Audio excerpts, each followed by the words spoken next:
ಲೇ ನಿನ್ಗನ್ಸುತ್ತಾ ಈ ಜನ್ಮದಲ್ಲಿ ನಮಗೆ ಮದ್ವೆ ಆಗುತ್ತೆ ಅಂತ? ಏನರ್ಥ ಆಗತ್ತಾ ಅಂತಂದ್ರೆ ಆಗುತ್ತೆ. ನೀನೆಲ್ಲ ಯೋಚನೆ ಮಾಡ್ಬೇಡ, ನೀನೆಲ್ಲ ಯೋಚನೆ ಮಾಡೋದು ಬಿಟ್ಬಿಡು, ನಮಗೂ ಮದ್ವೆ ಆಗುತ್ತೆ. ಎಂತ ಯೋಚನೆ ನೀನು ಯೋಚನೆ ಮಾಡ್ಬೇಡ. ಈ ಯೋಚನೆ ಮಾಡೋದೆಲ್ಲ ಬಿಟ್ಟು ಕೆಲಸ ನೋಡು. ನೀನೆಲ್ಲ ಯೋಚನೆ ಮಾಡ್ಬೇಡ. ನಂಗಂತೂ ಸಿಕ್ಕಾಪಟ್ಟೆ ಸೊಂಟ ನೋವು ಕಣೆ. ಸೊಂಟ ನೋವಾ? ಅದ್ರ ಬಗ್ಗೆ ಎಲ್ಲ ನೀನು ಯೋಚನೆ ಮಾಡ್ಬೇಡ, ಏನಾಗಲ್ಲ. ಈ ವಯಸ್ಸಲ್ಲಿ ಇದೆಲ್ಲ ಕಾಮನ್. ನೀನು ಯೋಚನೆ ಮಾಡ್ಬೇಡ, ಸೊಂಟ ನೋವು ಬರೋದು ಕಾಮನ್. ಏನೇ ನೀನು ಇಷ್ಟೊಂದೆಲ್ಲ ಯೋಚನೆ ಮಾಡ್ತಾ ಇದೀಯಾ? ನಮ್ನು ಲವ್ ಮಾಡೋರು ಯಾರಾದ್ರೂ ಸಿಗ್ತಾರೆ ಕಣೆ. ಅಲ್ಲ, ನಿನ್ನೂ ಲವ್ ಮಾಡೋರು ಯಾರು ಸಿಗ್ತಾರೆ ಕಣೆ. ನೀನ್ ಫಸ್ಟ್ ಯೋಚನೆ ಮಾಡೋದು ನಿಲ್ಸು. ಯೋಚನೆ ಮಾಡ್ಬೇಡ ನೀನು ಇಷ್ಟೊಂದು. ಅವ್ಳು ಮದ್ವೆ ಅಂತ ಕಾರ್ಡ್ ಕೊಡೋಕೆ ಮನೆಗೆ ಬಂದಿಲ್ಲ.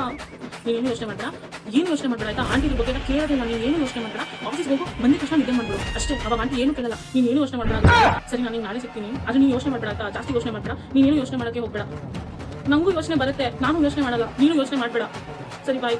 ನೀನು ಯೋಚನೆ ಮಾಡ್ಬೇಡ, ನೀನೇನು ಯೋಚನೆ ಮಾಡ್ಬೇಡ, ಏನೇನು ಯೋಚನೆ ಮಾಡ್ಬೇಡ. ಎಲ್ಲಾನು ಸರಿ ಹೋಗುತ್ತೆ. ನಮ್ಮ ಮಮ್ಮಿಗೆ ಏನಾದರೂ ಗೊತ್ತಾದ್ರೆ ಪರವಾಗಿಲ್ಲ, ಏನೂ ಆಗಲ್ಲ, ಎಲ್ಲ ಸರಿ ಹೋಗುತ್ತೆ. ನೀನು ಯೋಚನೆ ಮಾಡಕ್ಕೆ ಹೋಗ್ಬೇಡ. ನೀನು ಯೋಚನೆ ಮಾಡ್ಬೇಡ. ಯೋಚನೆ ಮಾಡಕ್ಕೆ ಹೋಗ್ಬೇಡ. ಯೋಚನೆ ಮಾಡಿ